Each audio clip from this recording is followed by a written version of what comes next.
Next on P.O.V, Absolutely Positive. Major funding for P.O.V has been provided by the John D. and Catherine T. MacArthur Foundation, director. I think there are two reasons I made the film. One is that it was a film that obviously needed to be made. People need to understand what HIV is. But I think, to be honest, another reason I made the film is, as a storyteller, I recognized a good story. Your life changed when you hear the news that you may die of a disease. That's the premise.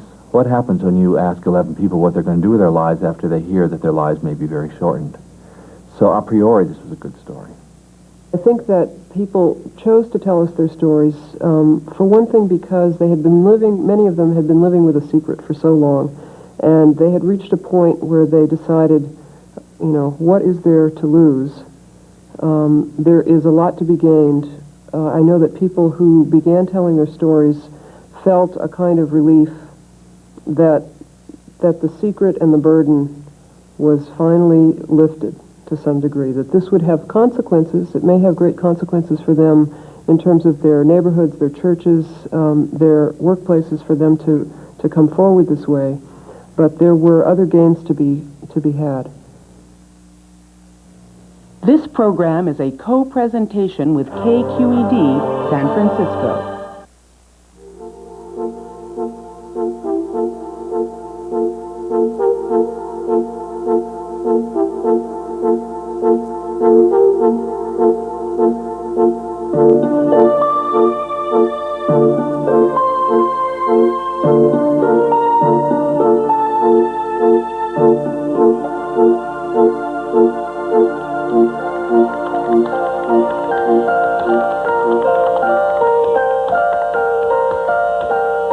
I've been making films for 30 years. My movies have always been a way of exploring subjects of personal interest. When I wondered about religion, I made a film about it. When I realized I was gay, I made a film about it. When I worried about the bomb, I made a film about it. This has become a very expensive form of therapy. A while ago, I tested positive for the HIV virus, and my doctor told me this means the chances are very strong. I'll get AIDS sometime in the years ahead. I was confused because nothing had changed, yet everything had changed. I decided to make a film about it. The nice thing about having a serious disease is that it's okay to say anything you want, and people put up with it. I don't know if it's because they feel sorry for you, the extra cake at the birthday party because you've been sick syndrome, or because they think since you're facing death, you're somehow automatically wiser. Both attitudes should be encouraged, however.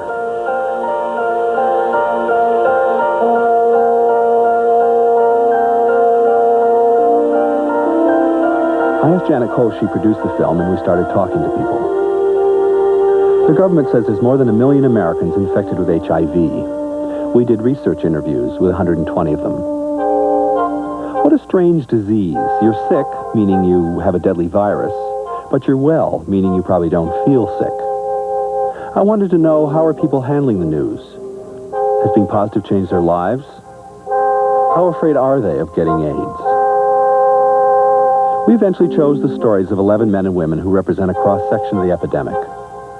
As most everybody knows by now, AIDS was first identified in this country as an illness affecting gay men.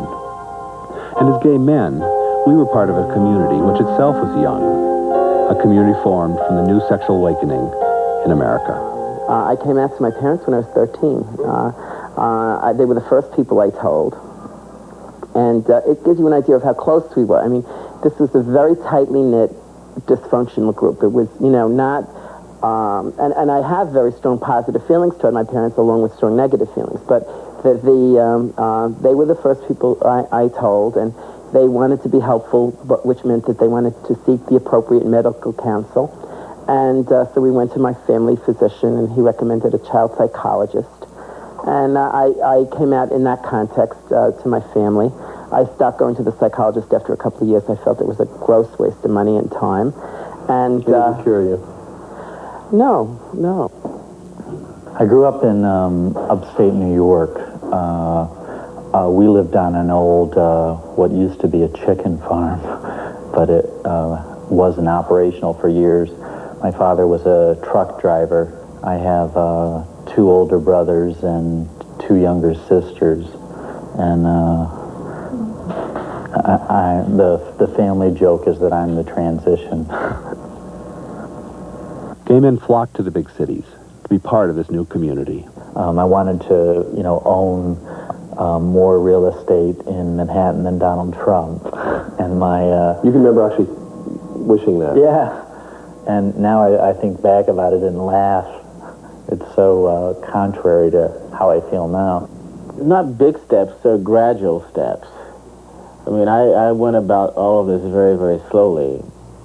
What was so liberating was the presence of this entire gay community and gay culture and bars and bookstores and, a street that you could go out and sort of walk and look at people, look openly at people that you found attractive. I mean, it didn't mean that you had to do something with them every time you looked, but it was just a joy to be able to, as so many of our heterosexual brothers can, look at someone and just notice and admire, to be able to do that. They were exuberant times. We were celebrating our newfound pride and freedom. There was a lot of sex back then and a great sense of kinship. And this process of coming out, of finding other gay people, is still happening. I'd go on the Castro and I'd feel like this bond between all these people, They're walking around going, going on with their lives. I'm gay, nothing, no big deal, It's a part of my life, so what? And I'm here going, wow, a gay book, gay literature, and reading it.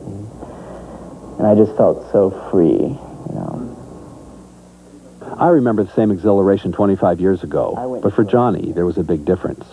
When he, at 17, discovered the gay community, the virus was already there. I still had in the back of my mind. I only had unsafe sex those few times. There's a slim chance, no. And plus, I'm not sick. I don't have any marks on my body. I haven't been very ill. There's no way. I'm pretty sure I'm negative.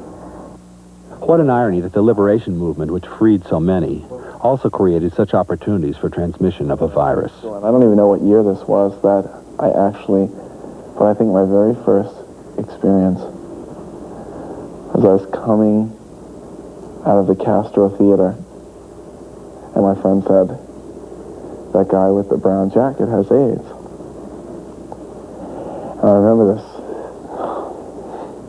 this total fear coming over me, and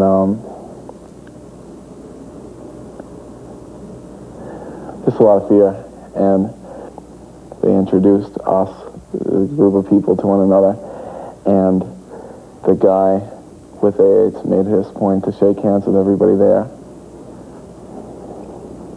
And I remember it was my first time meeting somebody with AIDS, and the fear, and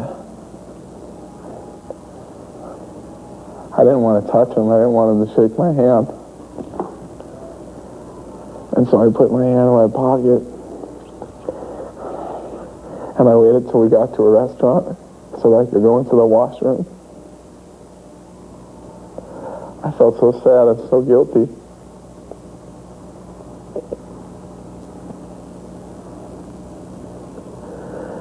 That someone who was in a place of needing so much compassion and so much understanding, that I wanted to run away and I didn't even want to touch him.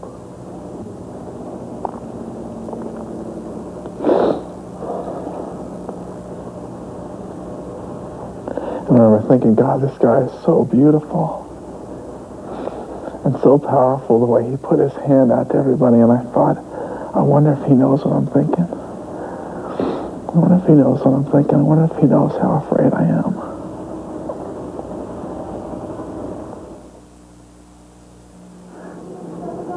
As time progressed, we found out more and more about how AIDS was transmitted, and I had had unsafe sex in the early 80s up until about 83 in New York, including passive anal sex without condoms, and assumed that I was probably exposed. I was in Germany a year ago about this time, actually just right after Christmas. and suddenly became very ill. Couldn't eat, couldn't sleep, sweating, chills, vomiting, bathroom, everything, just sort of violent. Was visiting my family at that time and went to the hospital, and they diagnosed kidney failure. So both kidneys had failed. Still don't know why. I asked immediately, is this HIV related? When I was in the hospital, still in my sort of shocked, dazed state, because I was on dialysis and all kinds of drugs. And they say, we don't think so, but we've tested you, and you're positive. About a year ago, I was in the bathroom, and I was brushing my teeth, and I noticed something on my tongue. It was very, very little. It was on the side of my tongue, but I hated it. Okay, I took one look at it, and I couldn't stand it, and I got really upset. And I went to a very good friend of mine, with whom I had worked, closely and affectionately for years. And I said, listen, do me a favor, come in the other room. I have something I want you to look at. And I showed him the side of my tongue, and the expression on his face. He had a bad expression on my face when I asked him if he wanted to look at my tongue. But when he saw what was on my tongue, he had a very, very disturbed expression on his face. The, oh, fuck expression. He looked at me and he said, in a very soft voice, because I knew it was rough for him. I don't know how these counselors do it. You are positive. And then I felt this it was like the feeling of getting an F on the report card, like you did something bad and you're really going to pay for it, like rush of being scared. And then I didn't know a whole lot about AIDS, so I thought I was going to die in a month. The thought of dying that's not what made me cry. And I wasn't crying because I was scared. I was crying because I was predicting the pain my friends and family would have when they find out, and and the pain the fact is going to cause them. And that made me cry. That made me feel really bad. Did your mother or your brother ever wonder why that you were acting strange? Or I kept it pretty hidden. They didn't even notice any change in my mood or anything. Neither did my friends. So you didn't tell anybody that you knew? No. And when's the first time, I gather you still haven't told your mother? No.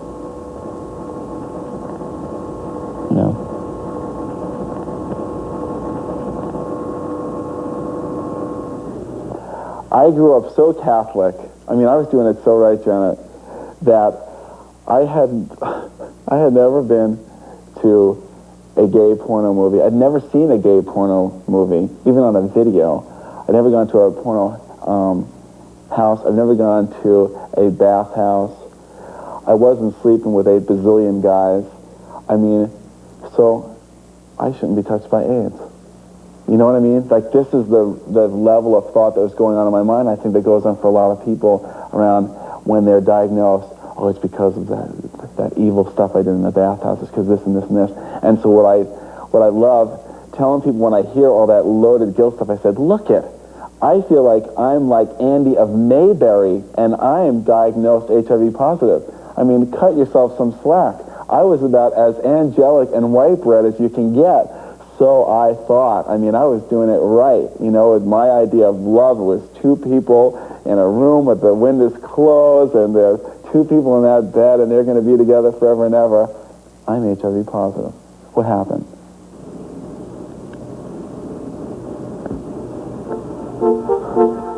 These stories all had a familiar ring because they are my story.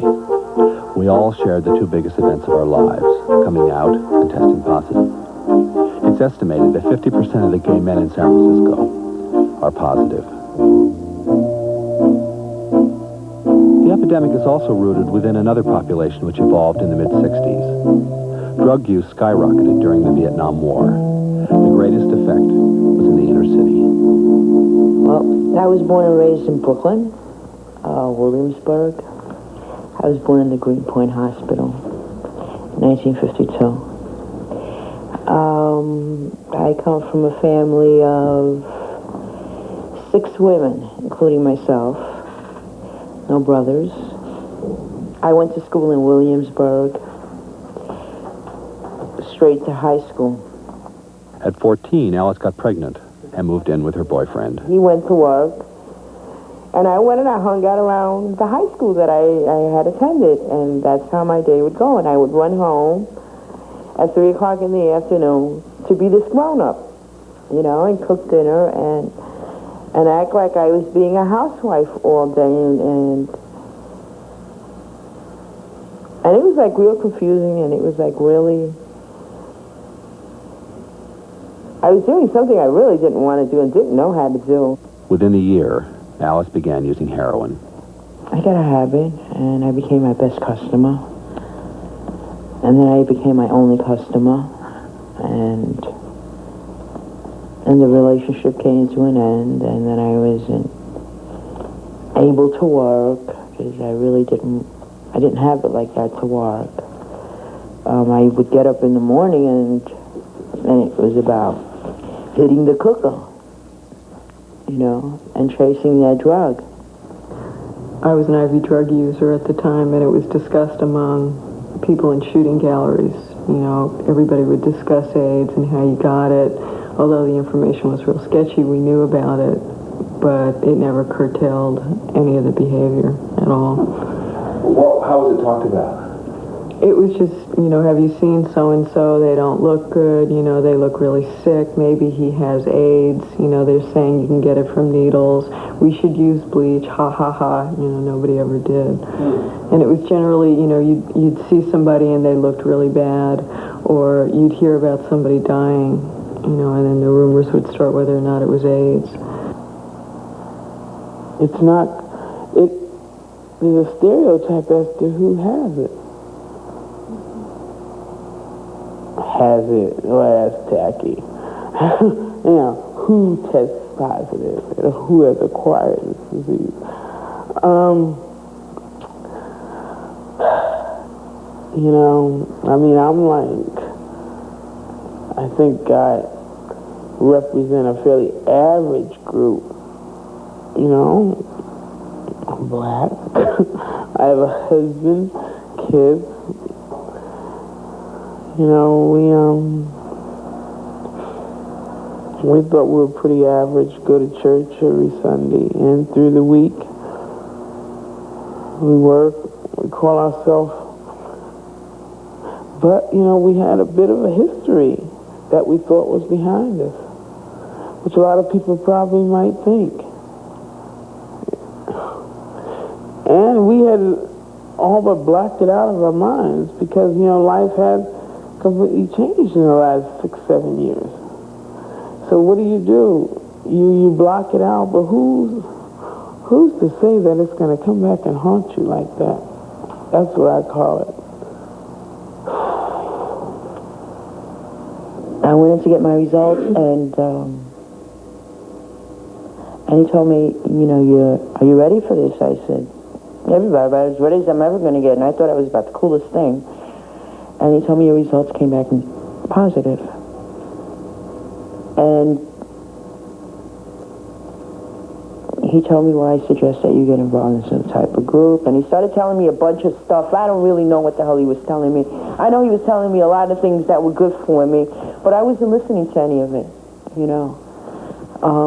My focus wasn't that I was positive, and I guess that I was going to die. I think that was like my biggest concern, but I couldn't feel it, you know. And on my way back to the facility that I was in, I was riding in the van, and we were taking the bloods back to Bellevue, and then the van was going to drop me off at the facility, and I was thinking how I was not going to tell anybody that I had gotten a positive result. Nobody needed to know. You know, if I told anybody, I was going to have to sit in groups and talk about it. I didn't want to talk about it. I called up everybody I had been sexually involved with in the last couple of years, and I told them, you know, that I was positive, please go get tested. I got really good reactions from everyone except my ex-husband, who refused to believe it, said it was because I hung out with gay people. I mean, he believed that, I had this, that I probably definitely had given it to him, that I would probably be dead in a year. That was his feeling, and that's how he reacted to it, which was like pulling back, refused to have any kind of sexual relations with me. Even sexually? Oh, no, not at all. Nothing. And, basically talking about how he'd make the last year really nice. And I kind of bought into it for a while until I realized that if all I have is a year, I'm not going to live it like this. A year later, Mary met her current husband, Billy. I think what he thought... This epidemic has brought together eclectic groups of people whose names seem to have been pulled out of some kind of celestial hat. If you got a transfusion sometime in the late 70s or early 80s, there was no way of knowing that your name had been placed in that hat. He'd gotten a letter from the hospital where he'd had the surgery 3.5 years, almost 3.5 years later, informing him that he possibly had gotten contaminated blood, and if he would like, he could come to the hospital, and for $16, they would run the tests to verify. How nice of them.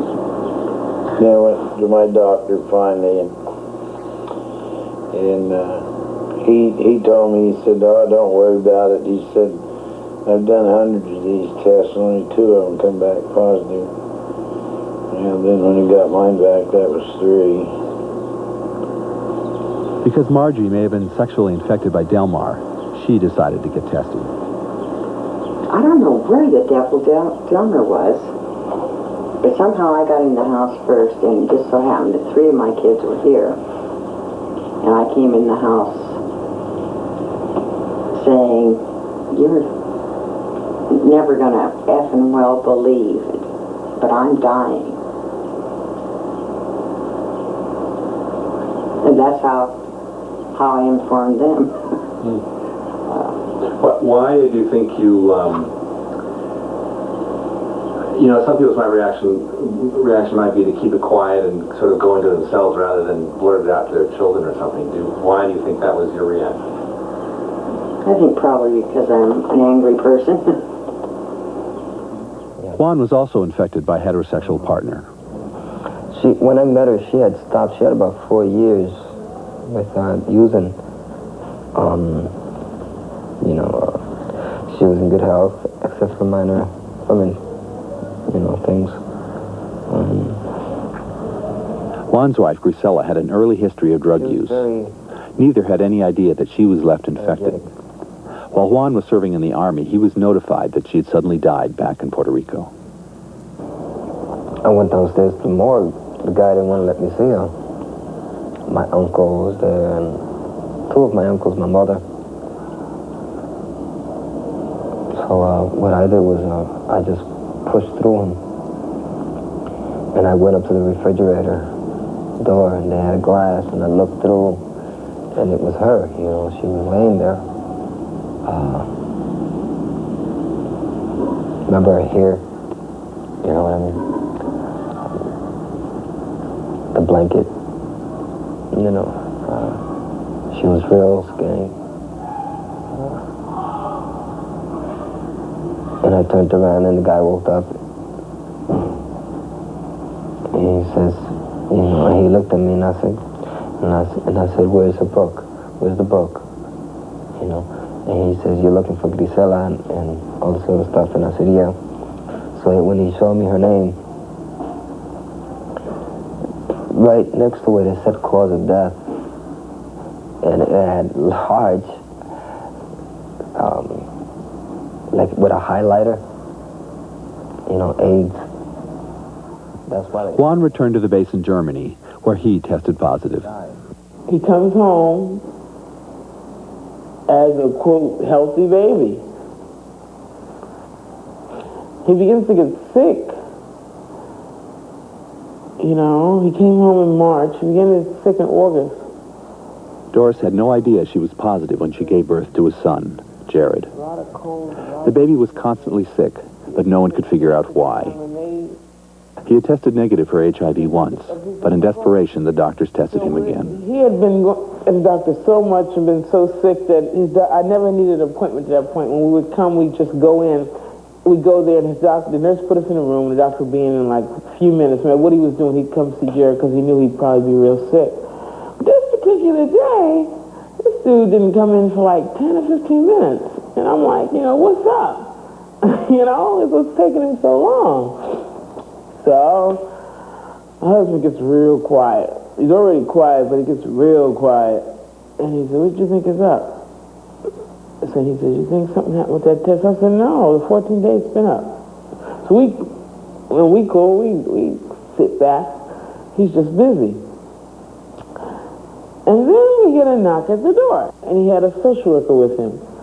And when I saw this social worker,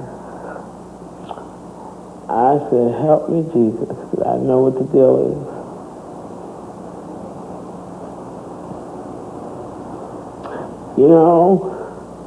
That was really the hardest time to deal with then.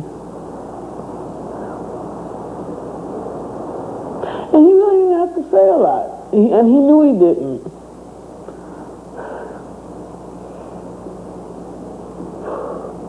Anyway, so. Tell me what he said.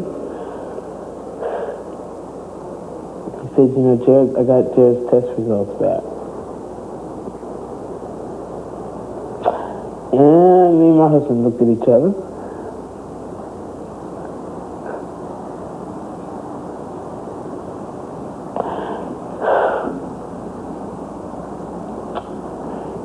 And then my husband turned, I think, and faced the wall. I'm trying to remember. I can't remember.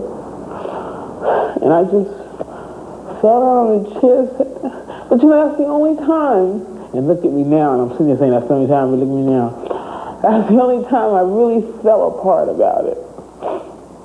I remember that.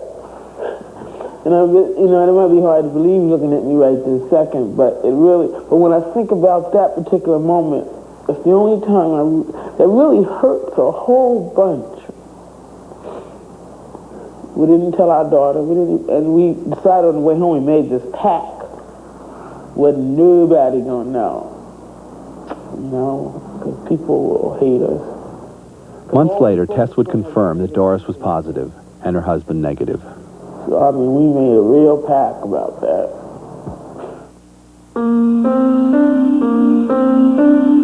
I know I have HIV, but I don't realize it. Experts agree that it's important to do something to slow down the virus as soon as possible. The only concession I've made to the disease is that I'm taking AZT and doing Chinese herbs. I'm having trouble accepting that HIV is now a part of who I am. Growing up, misfortune was always over there. Those poor, starving people in India. Or the neighbor's daughter born with 3 fingers missing. And that crazy lady who lives across the street. But now it's not over there. It's in here. So everything has changed. Yet, most of the time I catch myself thinking, oh, those poor people who are going to get AIDS.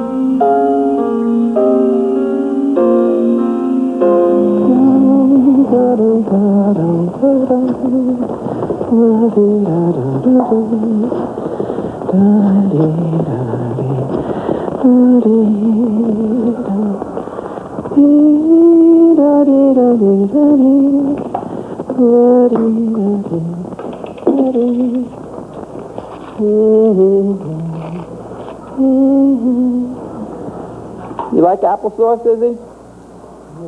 Easy to digest?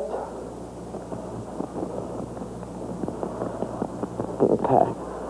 If your sister came, would you stay in bed today? What? I said if your sister came, you wouldn't stay in bed. Why not? Because she would beat the hell out of you. She would knock you on the head. Huh? What do you think? You want to try to get out of bed a little bit? No. All right. If you insist, but I'm going to try to keep it in mind for later now. It was a very difficult decision to participate in this film. The disclosure that one is HIV positive is is what I would consider quintessential bad news. It's just nothing you damn well want to hear about somebody that you care about. I remember just recently I was talking with a woman at work, and I was asking her about photographing, filming at work.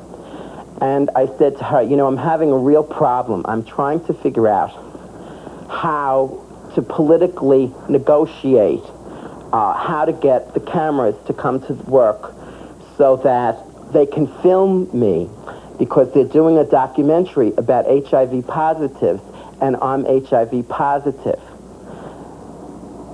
It was so false and so unfair. I felt so, after I said that, and I saw the reaction of my coworker, whom I love, she cried, her eyes filled with tears, and I realized that it's such bad news. You have to say, sit down, I've got something to tell you. That is a big deal. I mean, it's not how I want to, choose to live my life. There's so many good things happening. I don't want to give people bad news. That's not my personality. So is this a solution to get it all over with at once and tell everybody in one fell swoop? I'm hoping nobody sees the program. I mean, that's my hope. My hope is that, the night that this is on is a blackout in New York City, or the Super Bowl, or, something really worthwhile is on the TV, the Academy Awards. That'll wipe out a lot of people if they're, if it's on opposite the Academy Awards. Hi, Izzy, darling. Izzy's going to be a star in the film, too. You just said they're making a film, and he's on it. Look. Whoa, hey. He is the star. He is the star. They're going to make a remake of Gone with the Wind. They want Izzy to play the Clark Gable role. And me, I guess I'll have to be Scarlet, huh? You didn't finish your applesauce? After all that trouble? It must have taken me 4 hours to make it. I don't know. If it's not a prosthesis, then it's not a denture, and it's not on the list. You will have to tape Jewelry removed. You have to tape it. I'll tape it. You have to tape them down. Taped. It rings taped. They don't have one for that. All clothing removed. I'm going to write nipple rings, bilateral nipple rings. Bilateral Rings. nipple rings. Yeah, and what do I do? Cloth tape for that? Tape. Yeah. You have to tape them into place.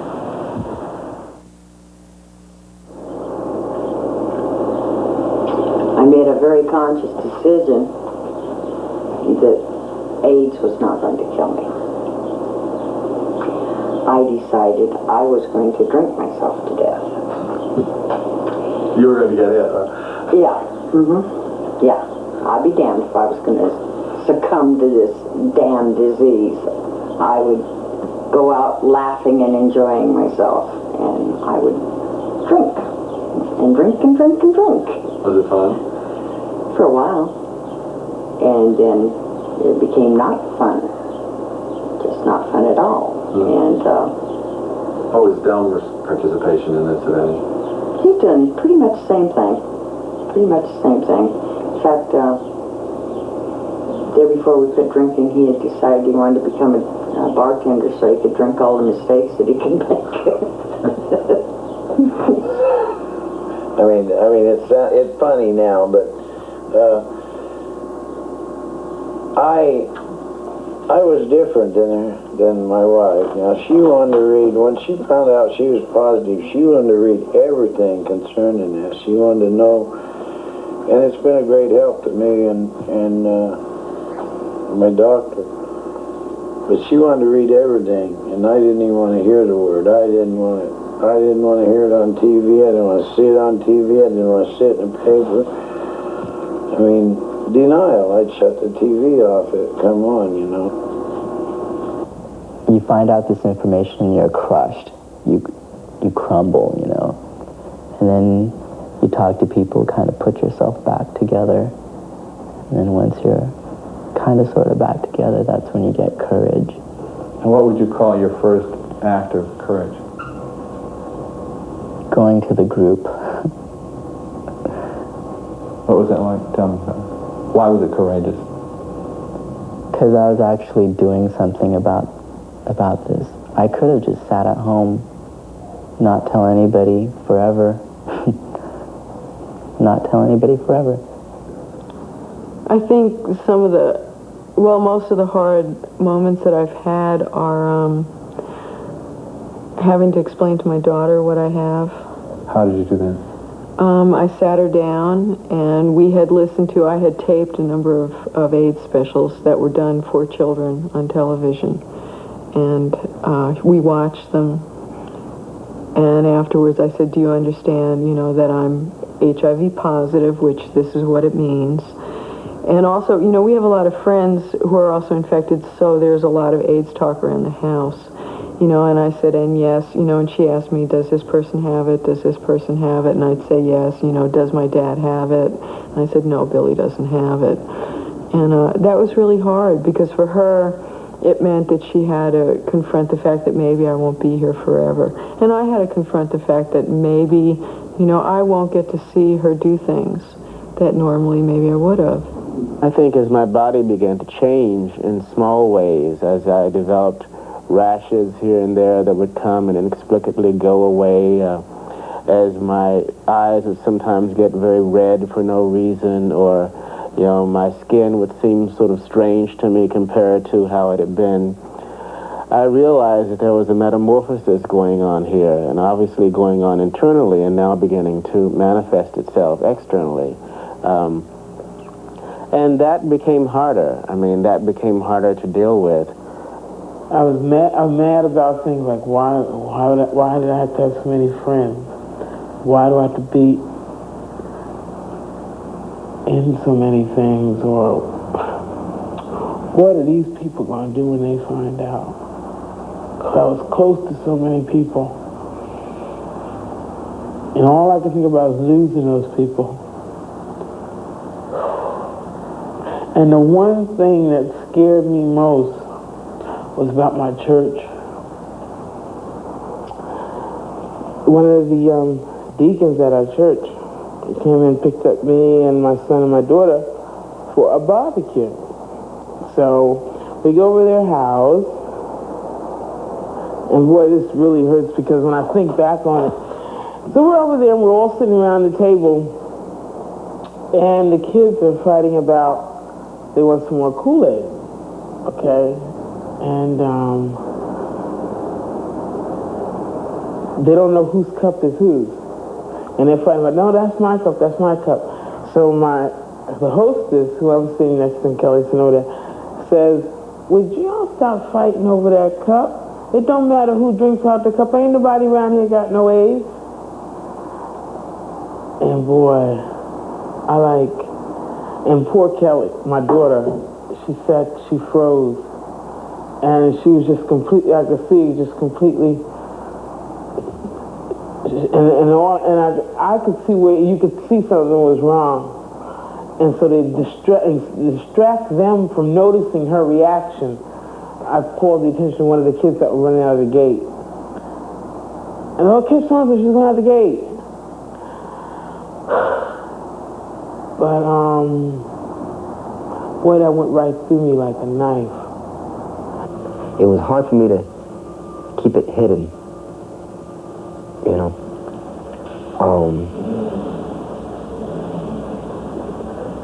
I was going through a lot of turmoil with everybody, Juan had a perfect Army record until he tested positive.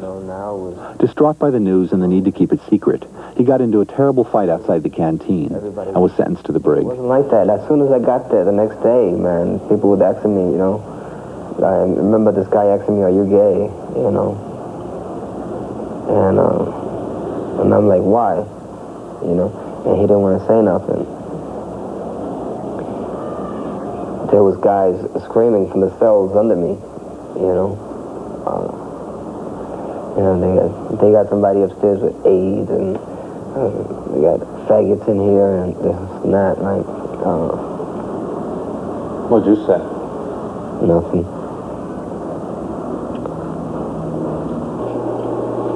Was the only reason that you kept it secret, the HIV secret, because you were afraid of that there would be violence, or were you afraid just what people would think? Part of it's what they would think, yes. That worried me a lot. What? Talk to me about that. That they'd think I was a whore. that I was asleep about, you know, things like that.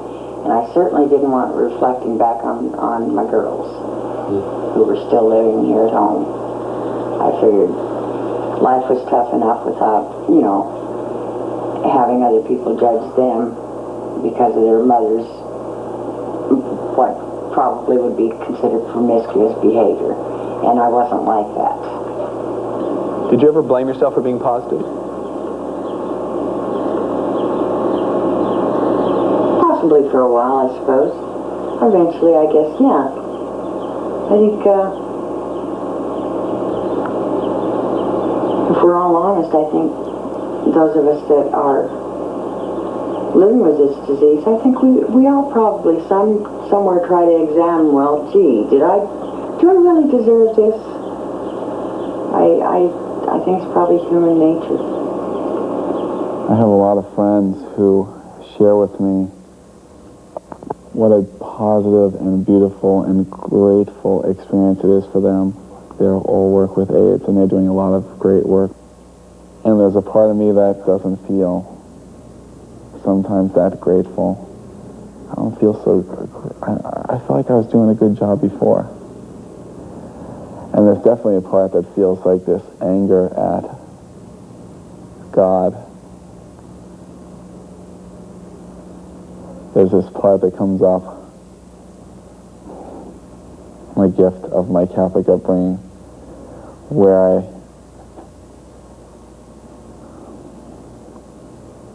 all I think for myself is that, God, wasn't I doing it good enough? You know, what was I doing wrong?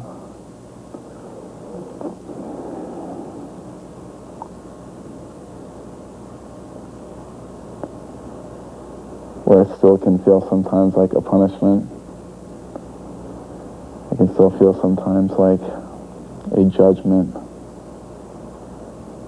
One of the fears that I have now is that, and one of the things I try to do now, I try to keep as many people as possible now from being bothered with Jared. People are always trying to hold him when I have him at church. Or, you know, if he's a little sick, I'll leave him home. With a lot of Sundays, I have to take him with me. They want to pick him up and hug him and kiss him. And I try to hold back from that because I'm afraid that when some of them find out, they're going to say, well, she should have told me so I could have made a choice whether I wanted to hug him and kiss him. She should have, someone might be scared because of their uneducation about it. And they're going to be real mad at me about that.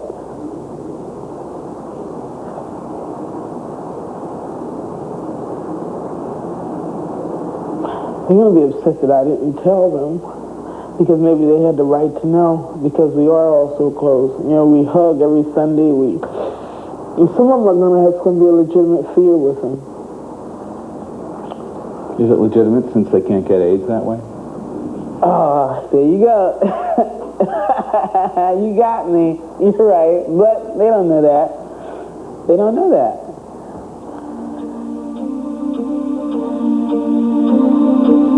One thing is clear. I want the time I've left here to be my time. But how do you live in a room with a monster? How do you just go about your life? I tried denying his presence, but I kept bumping into the beast. And now that I fully admit he's here, I worry I'll become obsessed, jumping at his every twitch and move. Is there a balance between denial and obsession? The only answer is to coexist with this monster. Learn how to eat out of the same bowl. Yeah. You can even say a word if you want. Sit on this side. He's talking about how you met. Okay, I'm up to the part about when I was feeding you and telling you my life history.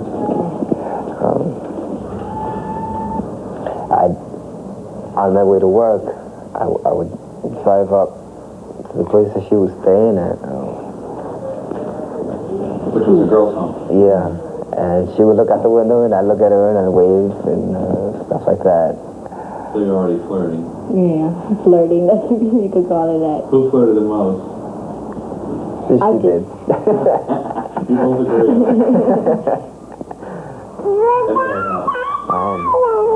After I got out of the group home, I didn't have any other place to stay. Everybody was kicking me out, and so last time I got kicked out, I was living with a friend.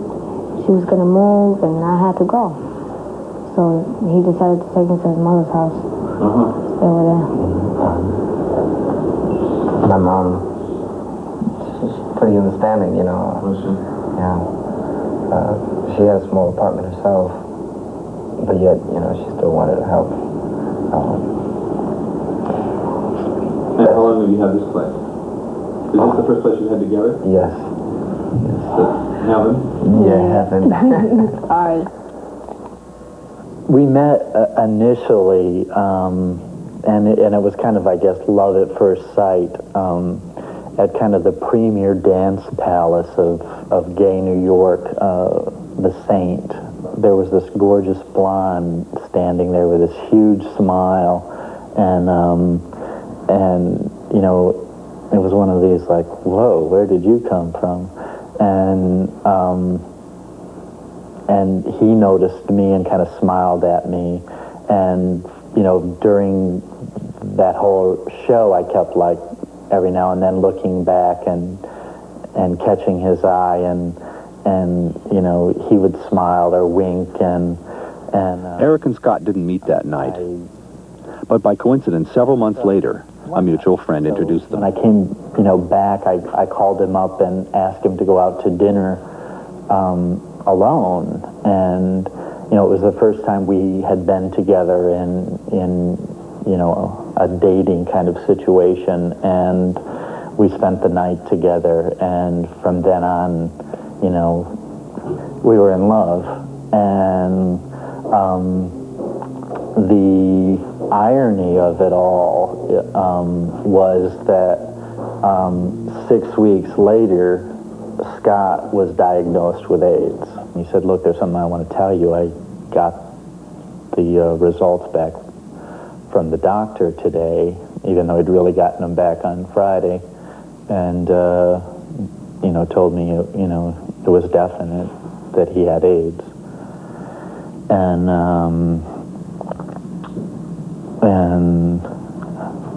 we sat in the park, and I cried my eyes out, and he tried to reassure me, which that was Scott. I had waited all those years we had been together, almost 9 years, before I even finally gave him this son. And he was so happy to have one. And then for him to be sick. And I felt like that because I was the one that was positive, that it was my fault and that he somehow blamed me for it, but wasn't saying so. And that's why when he started staying out and whatnot, I started believing that he was through with me. I think it would be impossible for someone with HIV who learned that fact, who is in a relationship, it would be impossible for that fact, that knowledge, not to affect the relationship. I think in terms of my relationship, which is now 10 years old, with my lover, it's in many ways brought us closer.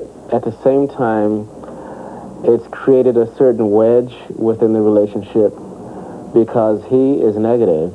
I'm positive. We're a mixed couple in several ways in that he's also white, and I'm black, of course.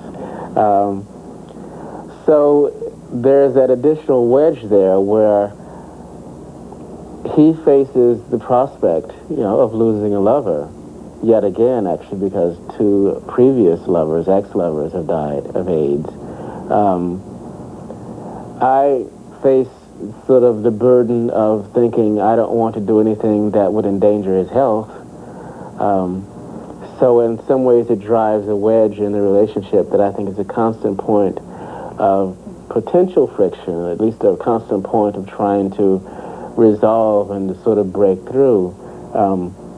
At the same time, though, because I think a sense of the finality of life, which is always there, except it's usually not something we think about, but because it's now there in a much more, in a much clearer, sharper fashion, we can't ignore this.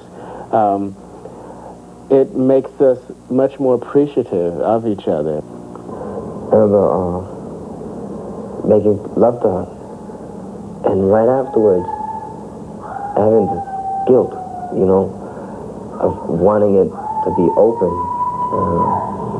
You weren't having sex, obviously. No. And it's like back then I was drinking heavily. I wasn't going to any support groups at all, and I had full denial. Although I knew it was dangerous, I didn't want to accept it. But it came to the point where it was like she was telling me, Go ahead, I don't know if you're gonna believe this or not, but I was sort of awake. Right? I was awake. I was hearing everything that was going on around me, and I saw pictures in my head. I was seeing pictures, and I saw him telling me, sitting down on a couch or something, telling me, I'm HIV positive. He told me in my dream. Like a dream that you had? Like a dream, but I was still awake. So he came over that night, and I said, "You're not gonna believe this, but this is real strange. I had a dream that you told me you were HIV positive, and he just looked at me and he called me a witch." Yeah. I started laughing. I was like, "Nah, that's not true. This is one of my stupid things, I made it up, And he got drunk. That night he got really, really drunk. And he pulled me into my room and he said, "Listen, I'm going to tell you." And he started telling me about his past and, and he, all of a sudden he told me I am. Did you have to negotiate safe sex? And we had to talk about it. Whose idea was it? I think it was his. Because a lot of times with my problems and everything, I guess I was really telling myself, I don't care if I die. Because I was running back and forth. I felt nobody wanted me. Nobody cared for me. Here I was. And life didn't mean anything to me. And I don't care if I die. I don't care if anything happens to me. He reached over and grabbed a condom. And I take it and throw it away. Can you believe that? I take it and just throw it away. How come? One, because I wanted to show him I wasn't afraid. Right? This was a way of proving your love, maybe? My mind, my head was going around in circles. We've been told we should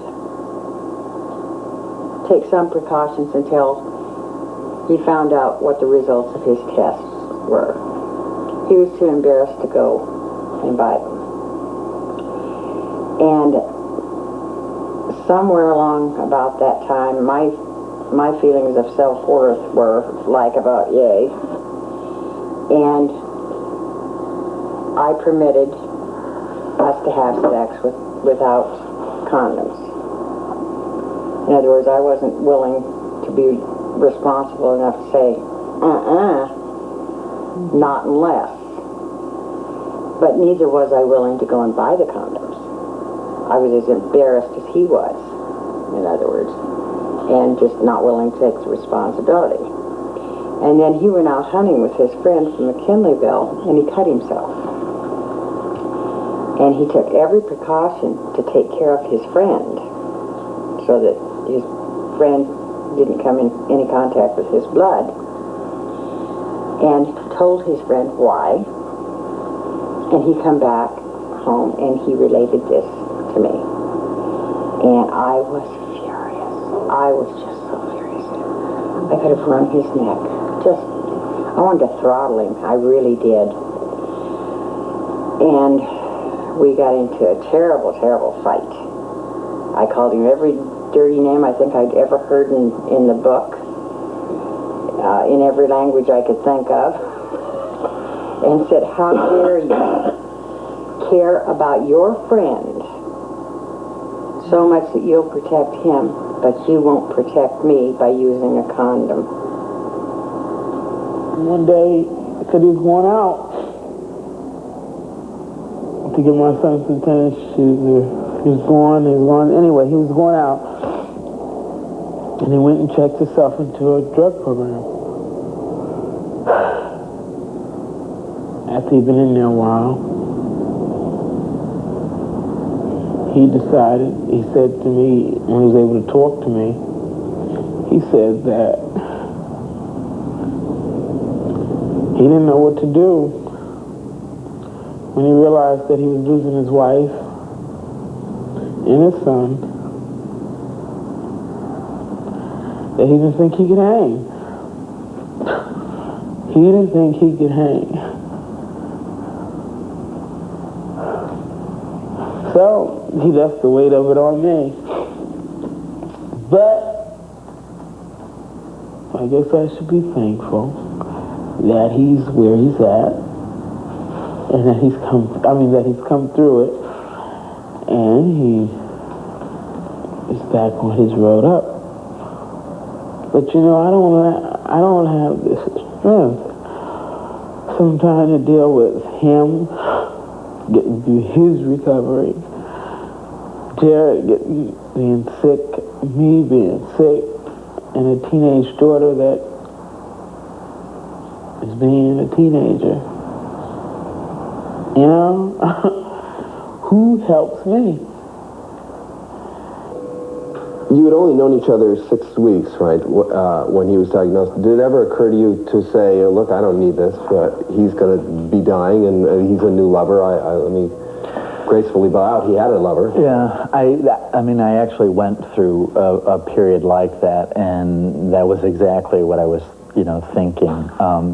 And I had a conversation to that very point with one of my best friends. He said, would you be with him if he wasn't sick? And I said, of course. And he said, well, why deny, the two of you the chance to love each other and to be really happy just because one of you's sick? And, doesn't it seem to make the most sense that if Scott is sick, the thing he should have most is love? And I said, yeah, you're right. And I said, I think having even 2 years, having Scott as a lover for even only 2 years would probably be, more important than loving just about anybody else for 20. And how long was it? It was just about 2 years. And oddly enough, the next day, Scott called me up and said, look, I got to come talk to you. I may need you to support me. Can you be there? And I said, I love you more than anything, and I want to be there for you. And I asked him to move in with me. And so he decided to go back and break up with Paul, and actually flew back to California with Paul to kind of help him adjust to the breakup. And when he got back, started moving in.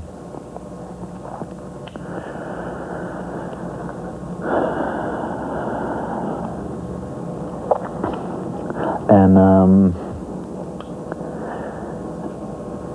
that is really what changed my life. Loving Scott, having Scott as a lover, and losing him to AIDS completely changed my life. I don't understand these things called feelings, and how sometimes feeling so much pain can also feel like so much amazing happiness. And I think it's that there's a place that in that pain where the heart gets to break and it breaks open and it actually allows some kind of freedom. And I remember the few days that my friend Will was in the hospital. And this is someone who had been in remission for years from KS. And all of a sudden he got like these flu symptoms, and it didn't turn around. And so then he was in the hospital, and by the time I got to see him, he wasn't, he was still coherent, but he was out there. His brain and his consciousness was doing some different stuff, and it wasn't exactly the Will who I had known.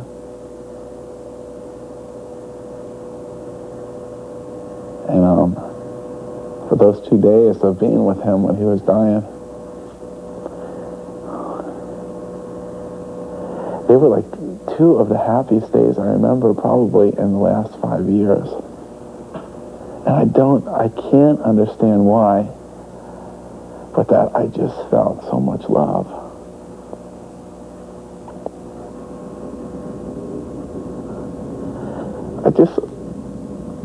I think of the people. I've had several lovers die. Or some of my friends who know people who have like 20 some odd people who have died.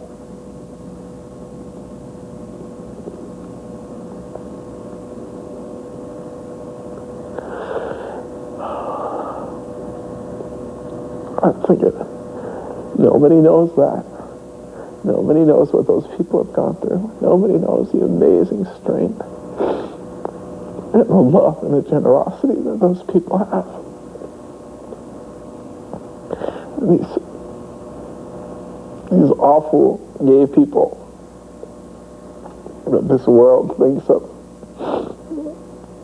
and the amazing angels that they are, and the amazing love that they've been for their friends.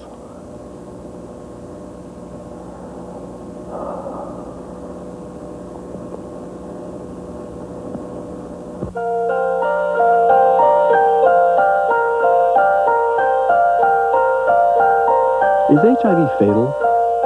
This is a question doctors and scientists are obsessed with, and yet we're told if you're positive, this is a question you're not supposed to think about. Not good for your health. Researchers say that if you've been infected a long time, your chances are not very good. The average time for serious symptoms to appear is 11 years. So if you were infected more recently, your chances of being here when they find a cure are much better. I have friends that say HIV has become a manageable illness.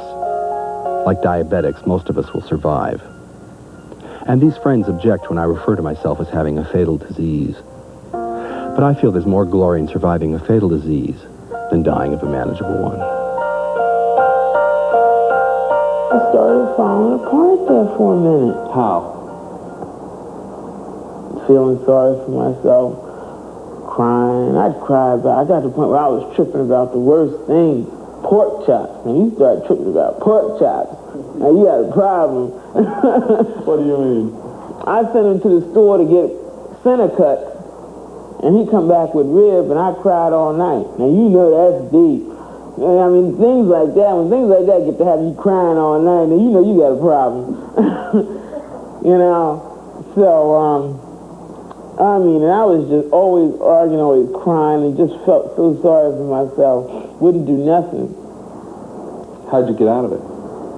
When he left, I had no choice. When he went into his program. I mean, I was the only thing that my kids had. And I had to keep my household together. All of a sudden, income was cut. I had my house, I had my kids, and I wasn't working. I just had my disability. And I had to keep it going. And my biggest fear, and one thing I always remember that I heard on a documentary is that you are always one paycheck away from homelessness. And honey, I said, well, it's time for me to get busy and take care of things. I had to. I haven't told my friends yet. I'm going to tell them by the time this gets out. It's just a matter of the right time and the right place. My friend Cindy, she asks me in a coffee shop. In a coffee shop, they sell coffee beans there. We were waiting in line at the cash register. You're negative, right? It's not the right time or place. And I just said, oh yeah, don't worry about it. What am I supposed to say? Cindy, I'm positive. In the middle, we were standing in line of this place. I mean... Did it piss you off? No. I was just thinking, Cindy, really? Get a clue. She was, I guess, it just proved to me how sure she was I was negative, you know. But I imagine telling him in a park somewhere, a peaceful setting, just us alone. The fact that you were positive actually contributed to your cleaning up? Yes, it did. Talk about that. I mean, you would think that if you had been escaping, and correct me if you don't like my language, but you'd been escaping reality or whatever, medicating yourself all these years, when you get that big news, you've got a fatal disease, or what people will call a fatal disease, then that's the real time to start medicating yourself, seems to me. No, it's not. It's the time where I woke up and I said, you know what? I don't know how much time I have to live, and I know that I don't want to die, and if I want to experience some of those good things that other people experience, I need to stay clean. And yes, I started clinging on to anything that I possibly could that can help me change. Matter of fact, Denise Riggle told me about it. She says, I was body positive, is looking for somebody that's Hispanic and of color and gay and HIV positive. And it was like, she says, I was just like the sharpest cut out for you. Yes, nobody positive. You get people on the hotline that don't know anything about the virus, okay, and feel exactly the way that I felt when I first got my diagnosis. What group did you sign for? Because I was really scared. I was at a point where I was just following whatever suggestions anybody gave to me. And I started connecting with women that were positive like myself. Some of them did have AIDS. Some of them were in ARC stages. But they all look healthy, you know. They all had this glow about them, you know. They were all full of life, you know, and looking forward to other things in their lives, you know, and going on vacations and working, you know, and taking care of their families and starting relationships and others ending relationships. And it was like, and life goes on. Maybe a good place to begin would be just a kind of a history from when we last did an interview. I just listened to the interview. You never said, I'm going to beat this, like some people do. But you were certainly optimistic. Are you still optimistic? I'm relatively optimistic about the whole thing, but for me, there's been a touch of realism in that my diagnosis was changed from positive to full-blown AIDS. Isn't it hard not to get angry? Why you? Why this disease? Well, I mean, I know why this disease. You know, I got this disease because I put a rig in my arm, you know, that was dirty. So, I mean, that's what I did. That's how I got it, you know, and why? You know, I don't know why. I don't think there's an answer to every question in this universe, you know, and I think you can just make yourself, I don't believe it's a CIA plot, you know. I can't believe that, you know, and if it is, you know, then we all need to be united and go do something to the CIA, go bite them or something, you know. But I don't believe there's like an answer to every question in the universe, you know, and so I ask the ones that I need to know so I can live at peace with myself. They talk about that. After becoming pregnant, Beverly got tested.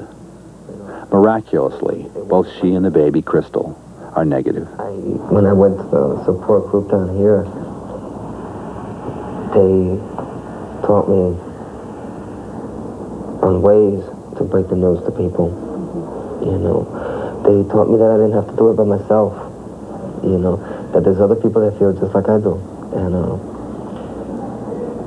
they taught me the importance of safe sex, you know, that it doesn't mean that you're not making love to that person, it means that you love that person. But some people think that because you're wearing a rubber and you're doing all these little things, that it kills the moment, you know. I think that all depends on how you look at that person, you know. I don't know, they sort of got through to me, you know, where I really was living, you know. In front of this mask that I had in front of me for so many years, they got to the other side of me that was saying, I need to be loved, you know. I'm afraid of dying, you know. That was one thing I didn't want to face up to. They taught me it's okay to be afraid. You gotta let that out once in a while. But it's not okay just to sit down and wait for it. You know, you gotta still look for your future goals and you know, and be you. You know. Did you ever get mad at him that he didn't tell you sooner? Sometimes when I get depressed, and he makes me mad, I get mad at him. I start thinking about the past and everything. And how do you guys deal with that? We don't talk to each other. There's a moment of silence. We just leave each other alone. And I go into the bedroom, straighten out my head, right? I talk to myself. I do everything, you know. He stays over here, he smokes his cigarettes, watches television, and then I come out and say, are you ready to talk? You know, and we sit down, maybe far away from each other, and we start talking, little by little. I will sit and talk about things, and she gets irritated at me, like, you know, when I get the money for this property, man, I'm going to get this, and you know, and build a fence and build a bigger porch and all this. But I'm just talking for my own good. Most of it, 99% of it is bullshit. It's just something that once I say it, it's gone, you know. And no, I don't plan too far ahead. I don't know. We plan like first of next month, you know, to go to Rogue River and you know, things like this. But if it don't happen, that's all right too. He had gotten a pass from his program that he was in. He came to church last Sunday. And, of course, he hadn't been to church in almost 6 months. And I didn't know he was coming, and after the choir marched in, I was up in the choir stand, I looked down and I saw him, and I noticed he just stared at me for the longest. So anyway, that night, as he went back to his place and he called me, he said, you know, I looked at you up in that choir today, and I noticed that how strong you appeared. And he said, I felt bad about having told you that, because all this time he's been saying that I'm weak, you know, that I'm not strong enough, I have to deal with things better. And he says, you really are dealing with this. And I think that maybe, and I've been whining about the fact that I couldn't go back to work, that I needed to stay home with Jarrett and whatnot. He said, I think that you actually do know what you need to do and what you don't have to do. And I think that your life is going to be a help to somebody.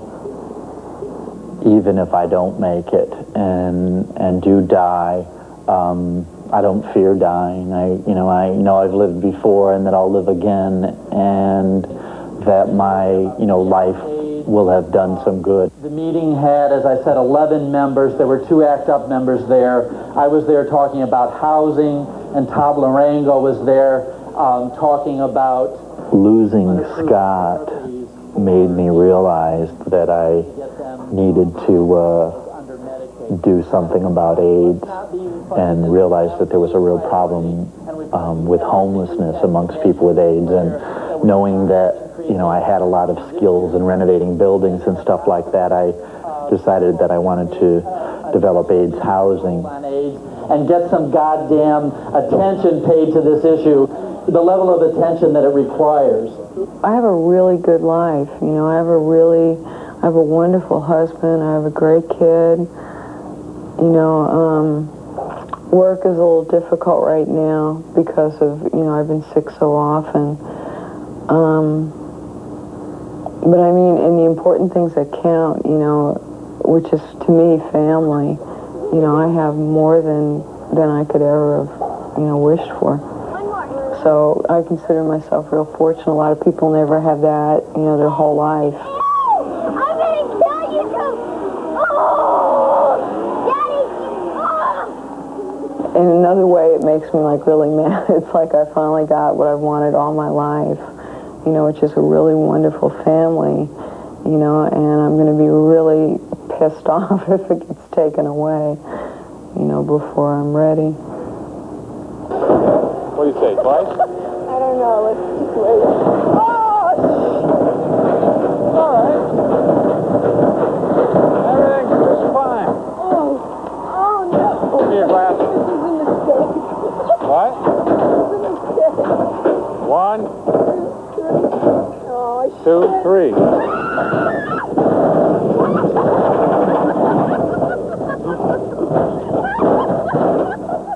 I personally don't think it's a manageable illness. Do you feel that it is, Peter?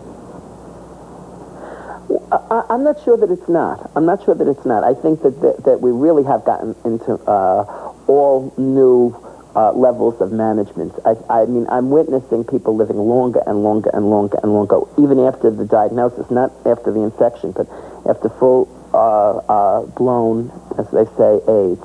They're living longer and more successfully with richer lives. So I do have a sense of longevity, increasingly so. I don't think that that's unrealistic. The thing that drives me crazy is people responding to the latest information in various media, and they say, did you hear about that? Did you hear about that? It was on the television last night. Do you think that's going to be the... I said, I don't listen to anything on the television. I just can't get my hopes up over, Chinese cucumbers. I mean, people are saying, where do you get them? Are there any Chinese vegetable stores? I said, they would probably make me nauseous or give me gas.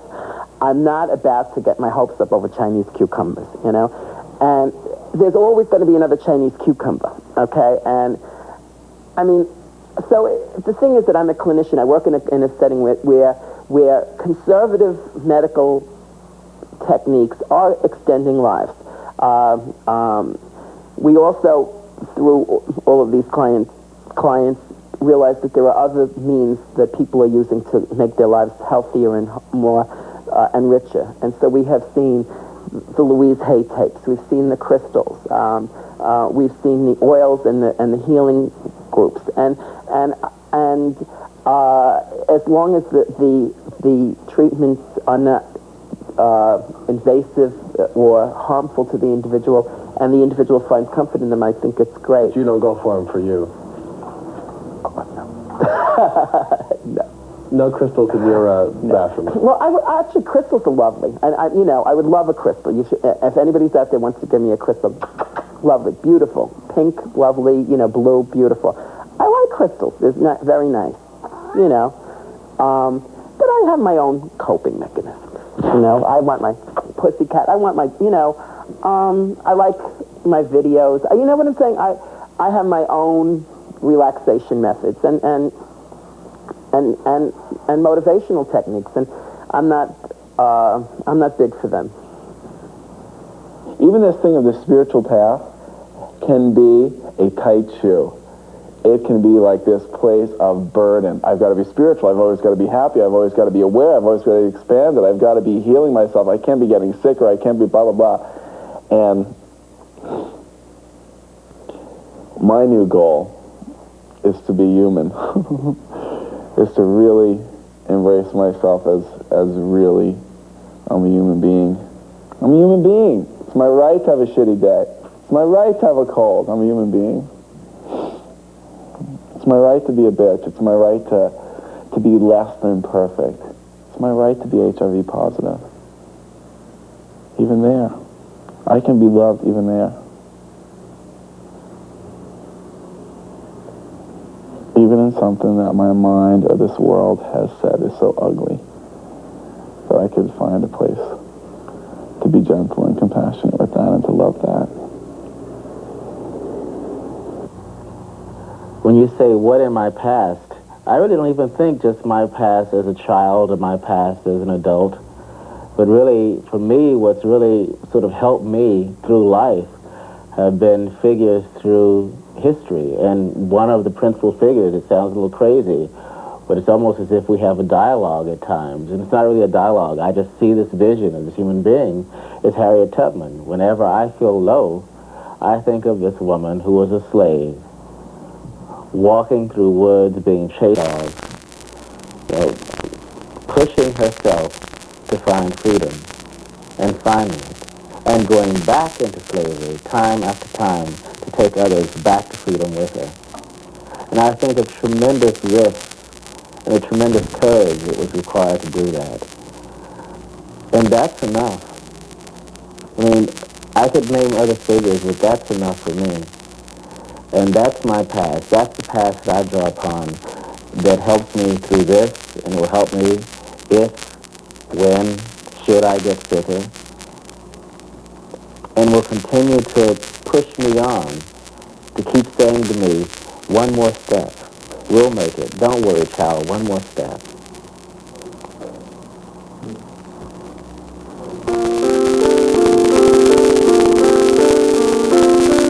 It's strange. Everything has changed, yet nothing has. I used to wonder, am I doing with my life what I should be doing? I still wonder, but maybe a little more. I used to worry about what was going to happen to the world. I still worry, but maybe a little less. I used to get depressed about my messy house. Still is. Sometimes I wonder how I'd feel if they found a cure tomorrow. The irony is that I think I'd be depressed. I've tried so hard to be realistic about things, to accept this change of fortune, that it's become a part of who I am. And if that part were taken away, I know there'd be something missing. I'd get over it, though.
Coming up next on Techno-Politics, this week's topics include global warming, the late news, Congressman William Dennemar's plan to keep the West wet, and Commissioner Deborah Owens on the FTC's new activism. Techno-Politics coming up next. Stay tuned.